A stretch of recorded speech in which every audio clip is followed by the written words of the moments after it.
Oh gosh, Rite of Spring is a piece that I think I first came across as a teenager.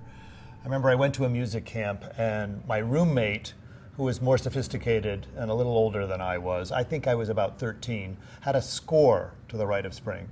And I had never seen anything like that before. I mean, I hadn't even seen the score to a Mozart symphony at that point in my life. I was a kid playing the piano and doing some writing of music. I was fascinated by this and just thought, there's nothing I've ever seen this like this, and how could anyone ever understand this? And wouldn't it be great to have a score like this? I went out and bought a copy of the score probably when I was 14 years old, and I've had a copy of the score ever since. So it's the kind of piece that once you hear it and once you see what it actually looks like on the page, there's nothing else like it. There was certainly nothing else like it in 1913 when it was written, and it will take hold of you and be something you gnaw at and work on and look at again and again for your whole life. It's also a work that commands such respect from musicians. You know, it may have seemed chaotic and cacophonic and disorganized to the audience in 1913, but a rigorous analysis of the Rite of Spring yields a piece that is so focused, so organized, so unbelievably well structured by Stravinsky that you realize this is not a guy trying to break rules. This is a guy writing a whole new rule book. And that rule book held for the rest of the 20th century. And it was an astonishing achievement because he was breaking the rules of harmony, the rules of rhythm, the rules of meter, the rules of structure, but he replaced them with his own systems, which are so rigorously logical, so fascinating, so interesting, and so able to withstand scrutiny. I think that's one reason why the piece has held up. The piece is a masterpiece because not only was it breaking rules, but as I say, it created a whole new language. But I know when I studied the piece with Olivier Messiaen, and Messiaen has his own rhythmic analysis of the most complex passages in the sacrificial dance, the last 5 minutes of the piece. He has his own analysis. And what Stravinsky has done is basically starts with a little musical idea like umta, umta. And then he might add umta, umta, umta. And then he might subtract umta, pa. So it's all about little musical ideas where you add a bit or you subtract a bit. You can break the music down into little building blocks, and you have building block 1, 2, and 3. And then in the next phrase, you'll have 2, 3, 1. And in the next phrase, you'll have 1 with a little piece added, 2 and 3. And then in the next phrase, you might have 3, 2 with a piece subtracted, 1. So it's all that kind of logic. It is like a musical grammar. And it is something he kind of invented. And it is grounded in rhythm.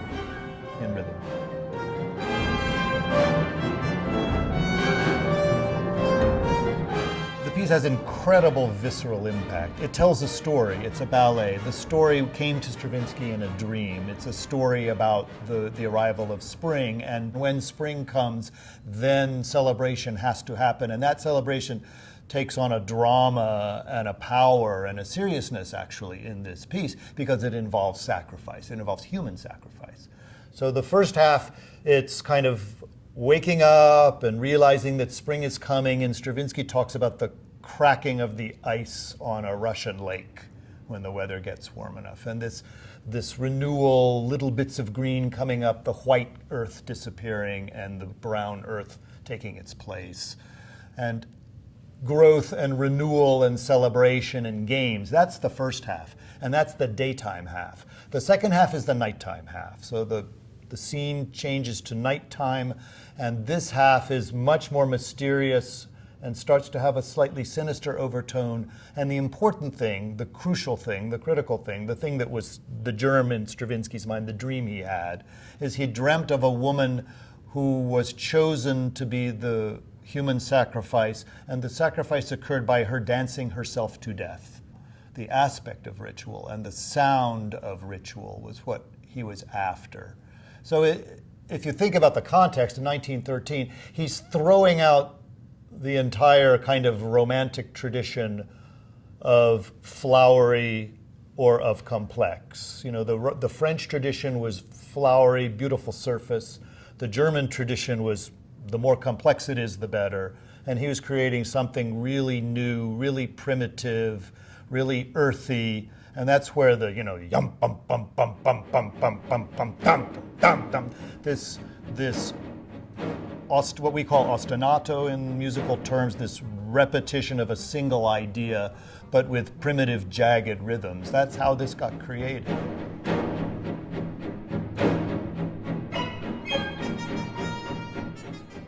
How this piece got created was really thanks to Sergei Diaghilev, who was this amazing impresario and operator of a ballet company called the Ballet Russes, the Russian ballet.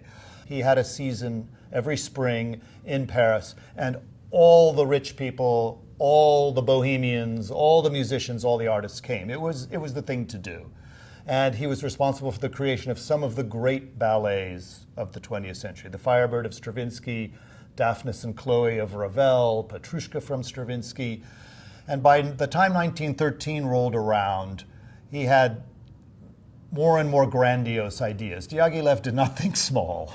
He thought big. And by 1913, they decided they would double the ticket prices. And they commissioned Stravinsky to write this new ballet, The Rite of Spring, and they purposely promoted it a lot. And they promoted it to everyone, including the snobs that enjoyed old-fashioned, flowery arabesques and pirouette ballet.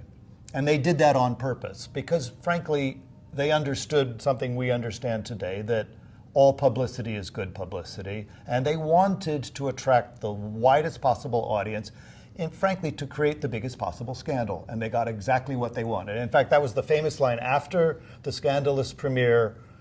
Stravinsky said about Diaghilev, he got exactly what he wanted. And of course, this publicity helped make the piece world-renowned immediately, and the piece has survived as a masterpiece because of the strength of Stravinsky's music. But they planned for the scandal that they got. And even in the performance itself on May 29, 1913, the Stravinsky, we think of it today as this enormous, difficult piece, 35 minutes long, was one of 4 ballets they performed on that evening. And the evening started at 8:45. First, they had Les Sylphides, which is music of Chopin, orchestrated by Glazunov, and sylphs, elves and sylphs pirouetting and arabesquing, so that all the snobs and the fashionable people would get what they wanted. Then they put the Rite of Spring in, and then they had 2 more ballets. They had Le Spectre de la Rose, which is like Les Sylphides. It's music of Weber orchestrated by Berlioz, old-fashioned waltz music, and then Borodin's Polyrhythms. It's another Russian piece, but nowhere near as path-breaking as the Rite of Spring. So purposely, Les Sylphides, Spectre de la Rose were there so that all the traditional subscribers would come, and they'd get to see all the famous ballerinas leaping high in the air. Then they get to Stravinsky, and Nijinsky was the choreographer, the great ballet dancer himself turned choreographer. And as one of the critics said, and they stamped and they stamped and they stamped, and nobody jumped. Nobody pirouetted, nobody arabesqued. It was all earthbound, gravity-driven, kind of dancing. And this was the scandal that caused the snobby people to start shouting, what's going on? And then the bohemians and the art lovers in the balcony shouted, shut up, snobs, can't you listen to this music? And basically the premiere was not really a scandal about the music, it was a scandal about the 2 factions in the audience yelling at each other. But there was also some sense of, is this art? And if this is art, where are we going as a civilization? The critics the next day talked a lot about that, because those are the issues critics want to grapple with. And if art is important, then art is telling us something about ourselves and about our society and about our culture. And if this is where our society and culture is going, then what does that say? So yeah, they set into motion modernism. The art forms of the 20th century were never the same.